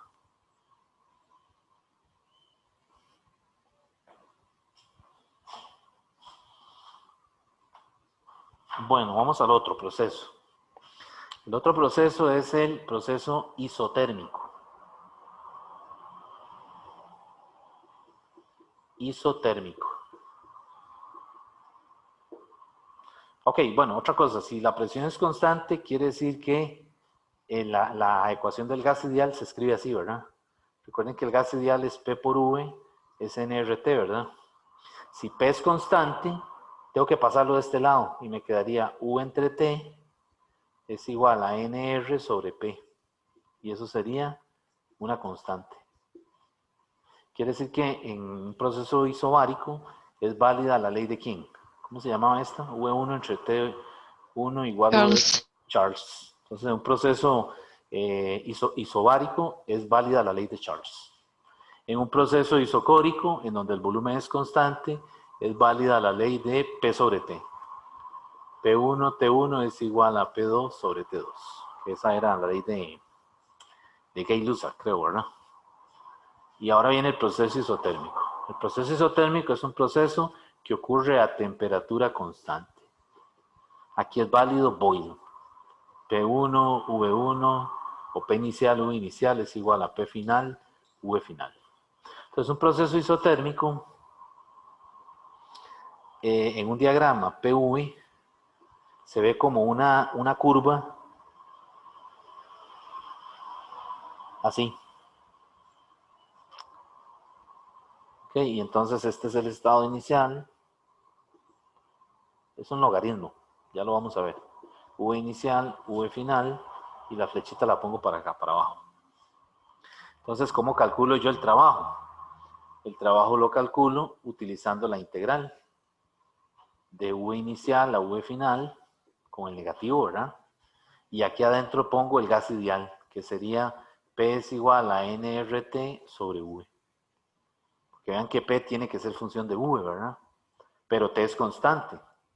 Ok, entonces aquí me quedaría nRT entre V, nRT entre V por dV. Y de ahí sale nRT. Sale nRT y queda la integral de dV sobre V, desde V inicial a V final. Y esa integral ya la conocemos, ¿verdad? Esa integral es un logaritmo. Recuerden que la integral de dx sobre x es el logaritmo natural de barra de x más c, ¿verdad? Entonces aquí es el logaritmo natural, es menos n RT, pero no le pongan las barras, no usen el valor absoluto porque lo vamos a evaluar de V inicial a V final. Y si nos interesa el signo. Entonces vean que en matemática, en cálculo 1 le ponía el valor absoluto, ¿verdad? Pero aquí no, porque recuerden que ese cociente puede ser positivo o negativo y va a significar, va a adquirir un sentido físico en el problema que estemos resolviendo. Okay, entonces cuando yo evalúo esto me queda así. El trabajo en el proceso isotérmico es menos n r t logaritmo natural de VF entre VI. Y ahí tengo ya el trabajo para un proceso isotérmico. Vean que si el volumen final es mayor que el volumen inicial, ¿qué pasa con el logaritmo? Sería una expansión, ¿verdad? Y el logaritmo sería positivo. Por lo tanto, el trabajo seguiría siendo negativo. Entonces vean que cuando el sistema o el gas se expande, es decir, hace un trabajo sobre el entorno, ese trabajo mantenemos el convenio de que sigue siendo negativo. Por el contrario, si V inicial es mayor que V final, ¿qué va a pasar? Tiene que ser una compresión, porque este logaritmo va a ser negativo. Y este menos por este menos me va a dar ¿qué? Positivo. Entonces vean el jueguillo de signos ahí, ¿verdad? A la hora de que le digan un gas se expande o un gas se comprime, ¿verdad? Ya ahí le está dando información para los signos que usted tenga que poner ahí. Bueno, no sé si... Profe, pero Dígame. igual el logaritmo nunca va a ser, nunca va a tener lo de adentro negativo porque ni modo que el volumen sea negativo. No, yo digo, yo me refiero cuando esto es mayor que esto, el logaritmo es positivo. Cuando el volumen final es mayor y cuando es al revés, esto va a dar negativo. O sea, el logaritmo como tal va a dar negativo. Pero lo de adentro no. Ah, no, lo de adentro siempre va a ser positivo. Pero digamos, puede ser que estos volúmenes, uno de ellos sea mayor que el otro. Siempre va a ser así, ¿verdad? No pueden ser iguales, porque si no quiere decir que no habría, el gas no se expandió, ¿verdad? O no se comprimió, no pasó nada. Entonces aquí en signos adentro es positivo, pero cuando uno evalúa el cociente, el logaritmo de ese cociente, le va a dar positivo, le va a dar negativo, ¿verdad? Ok, entonces, este es el proceso isotérmico. Una cosa muy importante, en el proceso isotérmico, el cambio de la energía interna es cero. Estoy con el proceso isotérmico, ¿verdad? Todavía estoy allá, en este caso. Y lo voy a continuar por aquí. En un proceso isotérmico, el cambio de la energía interna es cero. ¿Por qué? Bueno, resulta que en el libro le explican que en un gas ideal, la energía interna solo es función de la temperatura. O sea, la temperatura es constante. Entonces, al ser constante la temperatura, ¿qué pasa con la energía interna inicial y la energía interna final? De que son iguales, porque la temperatura es la misma. Y la energía interna solo es función de T, en un gas ideal, ¿verdad? Entonces, en un gas ideal, la energía interna es únicamente función de ¿quién? De T. Y voy a poner la palabra aquí, únicamente. ¿Ok? Por lo tanto, el cambio en la energía interna en un gas ideal, en un proceso isotérmico, perdón, sí, en un gas ideal, en un proceso isotérmico, el cambio en la energía interna es cero. Por lo tanto, ¿qué vemos ahí? Que el Q es igual al negativo del W. Entonces, en un proceso, cuando usted le dicen que es un proceso isotérmico, el Q y el W tienen la misma magnitud, solamente que son de signo contrario. ¿Ok? Entonces, si por ejemplo aquí yo calculé el trabajo y me da negativo, ¿verdad? Me dio negativo, qué sé yo, me dio menos 5 joules. Yo tengo que venir y para justificar el calor tengo que hacer esto, menos 5 joules. Y eso me va a dar más 5 joules, que es el valor del calor. ¿Ok? Y un error muy común es que piensan que este menos es este menos de aquí. Y no. El W tiene su propio negativo. Y este negativo salió de despejar la primera ley. Entonces son signos distintos. No los cancelen, ¿verdad? No quiten uno pensando que son los mismos. Porque si no, entonces en las respuestas ya yo me las sé. Está la opción correcta que dice, por ejemplo, menos 16, y está la opción incorrecta que dice más 16, ¿verdad? Entonces, si usted quita un signo, si no se fijó en eso, se va a ir con todo y va a poner la respuesta que no es. Bien, entonces, ya tenemos el proceso isocórico, el isobárico y el isotérmico. Vamos a continuar.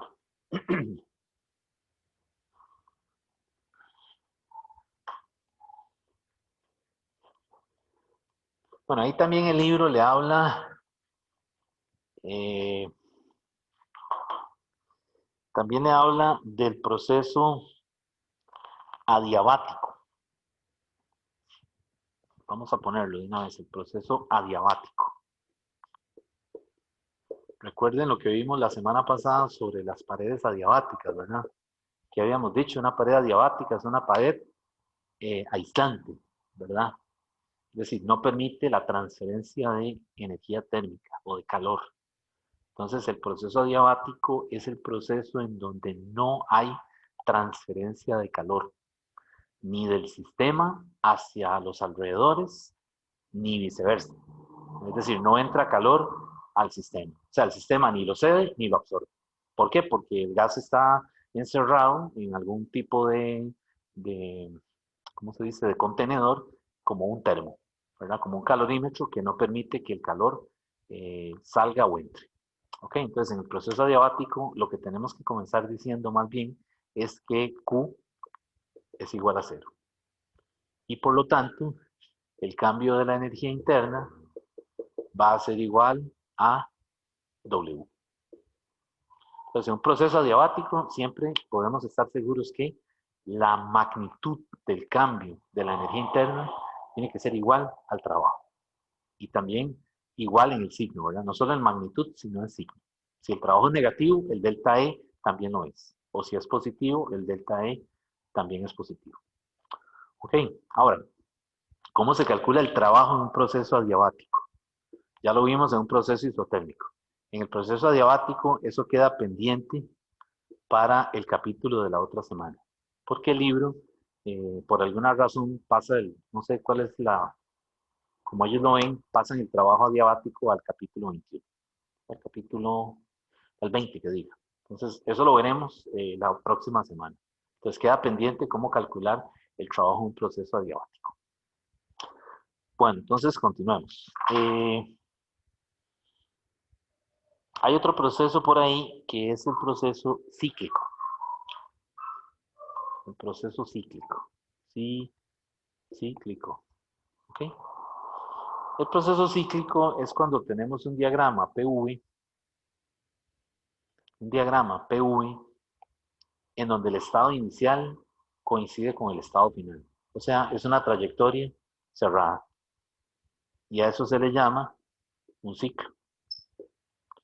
¿De acuerdo? Entonces un ciclo se repite, ¿verdad? Tiene una regularidad y en termodinámica se usan, por ejemplo, para estudiar los motores, ¿verdad? Ese es el modelo principal, ¿verdad? Con el que se han construido los motores de máquinas reales, ¿verdad? Entonces, ese es otro proceso. El proceso cíclico es aquel también donde el cambio de la energía interna es 0. ¿Ok? Y es 0 porque el estado inicial coincide con el final. Entonces, el calor también es igual al menos W. Pero cuidado, este es el del proceso isotérmico. Si quieren, le ponemos así, para que no se nos olvide. Y este W es el W neto. Y este es el calor neto. Entonces, cuidado. No los confundamos estas dos ecuaciones. Vean que en los dos el delta E es 0. Pero aquí es porque el estado inicial es igual al final. Ese 0 da por esto. Y este 0 aquí es 0 porque la energía interna solamente depende de la temperatura. Entonces, cuando yo evalúo energía interna de T menos energía interna de T en el estado inicial y final, eso me da 0. ¿Ok? Entonces, cuidado, son dos ceros distintos. Entonces, ya sabemos eso, ¿verdad? Un proceso isotérmico el cambio de la energía interna es cero. En un proceso cíclico, el cambio de la energía interna es cero también. Bueno. Ok, la otra cosa que no dije en el proceso adiabático, que la otra semana vamos a ver lo del trabajo, es que si yo comparo un proceso adiabático con un proceso isotérmico en un diagrama PV, el proceso adiabático es más empinado. Es decir, el proceso isotérmico viene así. Es una hipérbola. Y el proceso adiabático viene así. Entonces, ¿cuál tiene más pendiente? Esta es la recta tangente del isotérmico y esta es la recta tangente del adiabático. Quiere decir que la pendiente del proceso adiabático, ¿cómo es? ¿Mayor o menor? Es mayor, ¿verdad? Que la pendiente de un proceso isotérmico. Entonces eso es muy importante, porque más adelante nos va a ayudar a entender los ciclos, ¿verdad? Porque, es decir, ambas son curvas y algunas veces le dan las dos en un mismo ciclo. O sea, le dan un adiabático y le dan un isotérmico. Y entonces no le dan todos los datos para que usted pueda ver, distinguir cuál es cuál, ¿verdad? Entonces yo siempre le digo al estudiante, muy fácil, el que está más empinado es el proceso adiabático, ¿verdad? Ahora, si solo tiene un proceso adiabático, tiene que ver los datos para ver qué está pasando. Entonces, muy importante, en un proceso adiabático la temperatura cambia de un estado inicial a un estado final. O sea, la temperatura no es la misma, aunque no haya transferencia de calor. Okay. En el proceso isotérmico, la temperatura es la misma en todos los puntos. La temperatura es la misma porque es constante. Y sí hay transferencia de calor. Entonces, cuidado. Proceso adiabático no hay transferencia de calor, pero las temperaturas cambian. En el proceso isotérmico, la temperatura es constante, pero sí hay transferencia de calor, ya sea que la ceda o que lo absorba. Entonces, esos detallillos hay que irnos teniendo ahí presentes, ¿verdad? Para cuando ya le entremos de lleno a un problema de estos de ciclos y eso, ¿verdad?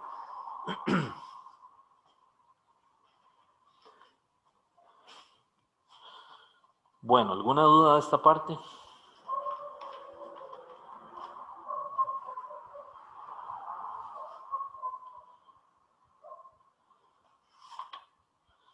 ¿Está bien? Está bien, profe. Ok. Bueno,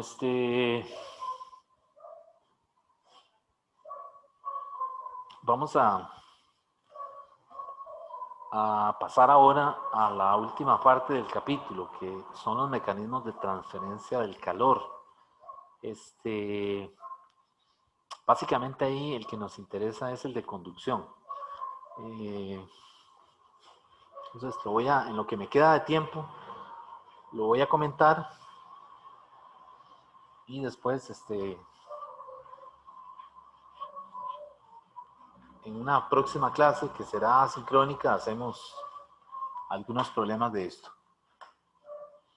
Entonces, esto que vamos a ver son los mecanismos de transferencia del calor.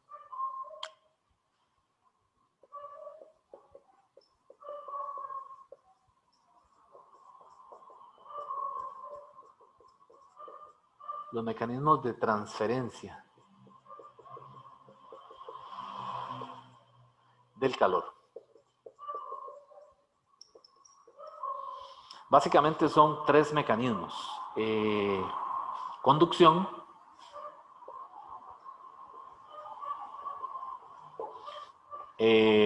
convección y radiación. ¿Ok?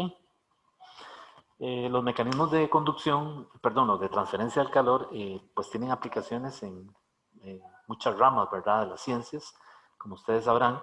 Por ejemplo, la conducción es fundamental para los ingenieros encargados de llevar a cabo revestimientos o acondicionar edificios. Una vez que ya toda la obra gris se hizo, que hay que hacer las divisiones, ¿verdad?, de los cubículos, si es un edificio de oficinas o algo así, viene un ingeniero especialista en eso, ¿verdad? Entonces, él necesita conocer, digamos, los materiales que se van a utilizar para hacer las divisiones, ¿verdad? Y eso depende mucho también del sitio donde esté el edificio, ¿verdad? Puede ser que sea un sitio frío o que sea un sitio muy caluroso, ¿verdad? Entonces los materiales van a cambiar, ¿verdad? Para minimizar los efectos de transferencia del calor, ¿verdad? Entonces, esto tiene muchas aplicaciones en todo lo que tiene que ver con recubrimientos, en ingeniería, ¿verdad? En la parte civil. La convección, las aplicaciones más importantes son en los modelos meteorológicos. Por ejemplo, el meteorólogo o el físico atmosférico le interesa mucho los modelos de convección porque así entonces predice, qué sé yo, el comportamiento de las mareas, las corrientes marinas, las tormentas, etcétera. Todos esos fenómenos se pueden simular por convección. Y la radiación, pues tiene muchas aplicaciones, por ejemplo, médicas, ¿verdad? Por ejemplo, ahora con radiación pueden detectar, por ejemplo, un tumor, ¿verdad? En alguna parte del cuerpo que es blanda, por ejemplo, en los senos, por radiación. Es decir, es un equipo que puede determinar o detectar cambios de temperatura y los asocia con colores. Entonces le hacen una especie de imagen médica y se puede detectar algún tipo de tumor simplemente observando un cambio en la intensidad del color, ¿verdad? Entonces, la radiación es la forma de transferir calor a través de las ondas electromagnéticas. En el caso de este material, básicamente el que más se ve, que el libro le da más importancia, es la conducción. Y para la conducción hay una ecuación que, para el caso de conducción, hay una ecuación que es, esto es en conducción. Hay una ecuación que el libro la escribe así, P, que P se refiere a potencia. Esa potencia es calor entre delta tiempo, entre delta T, ¿verdad? Recuerden que el trabajo, perdón, la potencia mecánica, la potencia promedio, ¿verdad? En física 1 nos dijeron que era trabajo entre tiempo, ¿verdad? Entonces aquí es algo parecido. La potencia térmica es calor entre delta T. Y esto a su vez es igual a una K minúscula, ya les digo que es, por A, por delta T entre delta X. ¿Ok? Entonces, ¿qué significado tienen esas letras? Bueno, la conducción yo la puedo estudiar en un tubo. Un tubo, por ejemplo, que yo lo tenga entre dos depósitos, ¿verdad? Entonces, este depósito está, por ejemplo, a 100 grados Celsius. ¿Ok? Tenemos ahí vapor, agua y vapor de agua. Por lo que vimos ahora de agua más vapor de agua. Y de este lado tenemos un depósito a 0 grados Celsius. Entonces, de este lado tenemos hielo más agua líquida. ¿Ok? Entonces, aquí ponemos un tubo. Un tubo que por lo general es metálico. Los metales son muy buenos conductores, ¿verdad? Del calor, de la electricidad, etcétera, ¿verdad? Del sonido. Lo vimos cuando estudiamos las ondas sonoras, ¿verdad? Pero en particular del calor, ¿verdad? Y si usted pone una cuchara ahí, una sopa muy caliente y luego la va a tratar de coger, se da cuenta de que ya la cuchara está súper caliente, ¿verdad? Entonces es un excelente conductor del calor. Bueno, la cosa es que aquí el calor fluye del depósito que está a 100 al depósito que está a 0. Y la sección transversal del tubo, digamos, si yo lo veo de frente, es el área. Es esa área que tengo aquí. Entonces esa área es la sección transversal.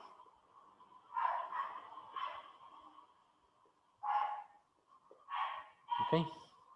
Ese delta T es la temperatura, es el cambio de temperatura.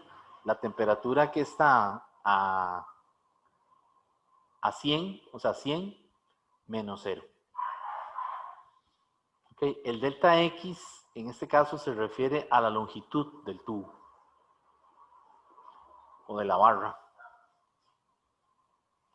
La longitud de la barra, que puede ser en este caso L, ¿verdad? Entonces yo puedo cambiar este delta X por L, ¿verdad? La longitud de la barra. Y la K es una constante que se llama la conductividad térmica. Conductividad térmica. Esa conductividad es característica del material, igual que el calor específico, igual que el calor latente. En el libro le dan una tabla donde vienen las conductividades de diferentes materiales, ¿verdad? Metales, por ejemplo, le dan la conductividad de los materiales de construcción, ¿verdad? Por ejemplo, ahí estoy viendo madera, concreto, vidrio, ¿verdad? Caucho, asbesto, ¿verdad? Todas las conductividades de esos materiales que son los que utilizan para hacer, ¿cómo se dice? Revestimientos o, ¿cómo se llama? Estas paredes que se me olvida el nombre. Bueno, las paredes que usan para hacer los cubículos en los edificios, ¿verdad? Y todo eso. Ok, entonces, esta es la ecuación que se llama la ecuación de conducción, ¿verdad? Entonces, K es la conductividad térmica del material, el A es la sección transversal, el delta T es el cambio de temperatura entre un depósito y el otro, y el L puede ser la longitud de la barra, o también, si es un delta X, puede ser que sean ladrillos. Entonces son ladrillos que van uno en contacto con el otro. Entonces este tiene un delta X1, delta X2, delta X3, etcétera, ¿verdad?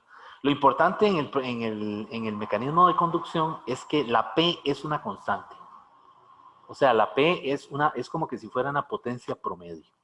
Imagínense una máquina que usted tenga en una fábrica que la pone a trabajar con un ritmo determinado. Entonces la máquina efectúa el trabajo siempre de la misma forma. Por ejemplo, una máquina de estas, una cinta transportadora de botellas, por ejemplo, ya la programan y ella siempre hace el trabajo con el mismo ritmo. O sea que la potencia promedio es constante. Aquí pasa lo mismo. Es decir, esta P en cualquier parte de la barra por donde esté pasando ese flujo de calor es la misma. ¿Ok? Y siempre está definida como el Q entre el delta T. Vean que esto tiene unidades de joules entre segundos. Y joules entre segundos es watts. ¿Ok? El área tiene unidades de metros cuadrados. Aquí la temperatura la usamos en Celsius, ¿verdad? No en Kelvin. La longitud de la barra está en metros. Y las unidades de la K, de la conductividad, pues son las unidades de las demás cantidades, ¿verdad? Que en este caso serían las unidades de K, y ya con esto voy terminando, son watts arriba entre metro por grado Celsius. Esas son las unidades de la conductividad. ¿Ok? Bueno, jóvenes, este es el material del capítulo 19. Igual, falta una clase de gases ideales que la tengo que sacar para esta semana, y luego vendría una clase de esto, en donde hago problemas sobre los diagramas PV y sobre los mecanismos de conducción. Entonces, quedaríamos aquí.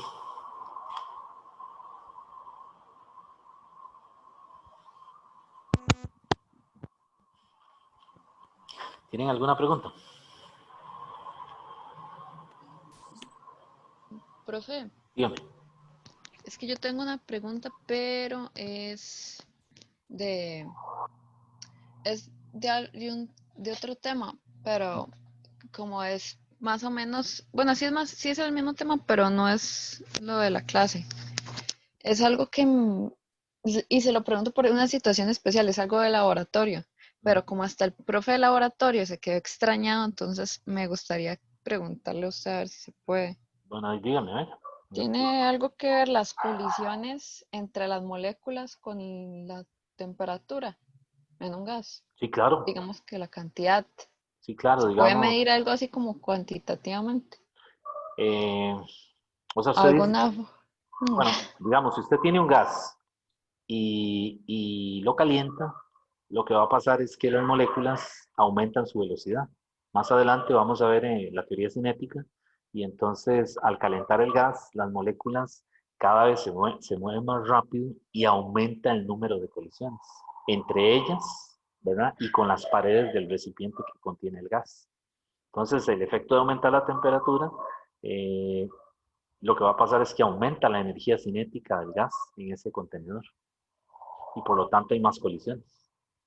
Ah, profe, pero digamos si no hay una fórmula directa que vincule la cantidad de colisiones Usted de dice todo. el número de colisiones. Ajá, el número, digamos, entre tiempo, digamos, entre algún tiempo. Sí la hay, sí la hay. Eso se llama el camino libre medio, se llama así. Es una fórmula que le cuantifica eso, es decir, le relaciona la presión del gas con la temperatura y con el número de colisiones. El libro lo tiene, déjame ver. Ah, no, este libro Qué no lo tiene. extraño, profe, porque sí, no, yo no lo encontré. No, no lo tiene, no lo tiene. Ninguna Eh, parte.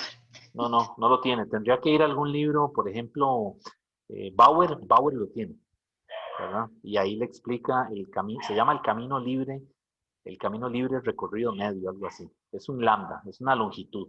Y entonces le relaciona eso con la cantidad de moléculas, ¿verdad? En un gas que están experimentando colisiones, ¿verdad? Profe, pero ¿y eso? Yo recuerdo haber visto algo, eso no era en un sólido. Eh, no, eso es para un gas.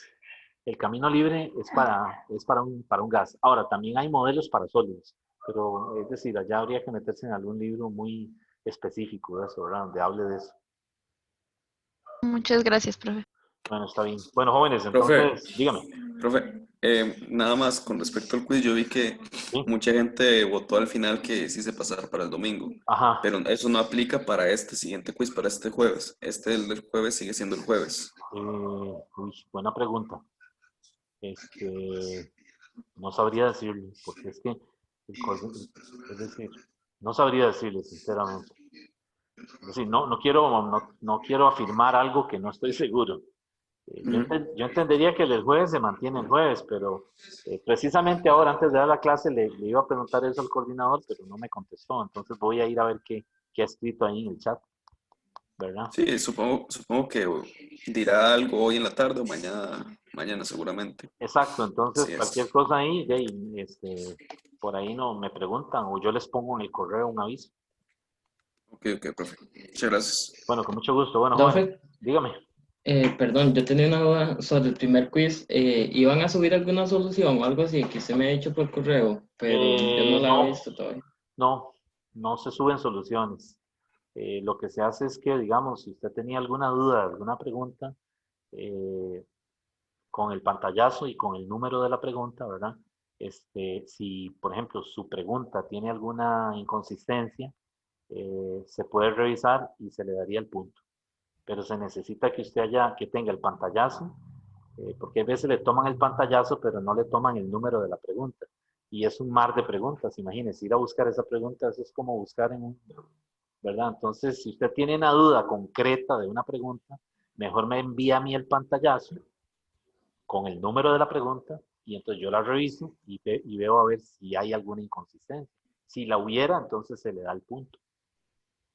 Profe, sí, yo le había mandado un correo con las preguntas. Usted me ha dicho que esperara una solución que ¿Cómo iban se a llama subir. usted? ¿Cómo se llama usted? Leonardo Leonardo Jiménez.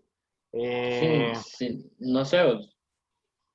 Sí, seguro le dije lo de la solución, pero Leonardo Jiménez, el correo yo lo tengo que tener guardado. Tal vez si me recuerda nuevamente para ver su caso y ver las preguntas. O sea, Sí, está bien. mándeme otro correo, dígame, yo soy Leonardo y me manda los pantallazos otra vez, es darle copia al correo nada más. Y entonces yo ya veo las preguntas y anoto su nombre y en cuanto pueda me meto al informe del calificador a ver cómo están esas preguntas suyas. Sí, está bien. Gracias, profe. Ok, bueno, Buen día. igualmente, bueno, jóvenes, hasta luego entonces. Bueno, profe, por allá. Ok, hasta Bueno, luego. profe, muchas Gracias, profe. gracias. Bueno, con mucho gusto.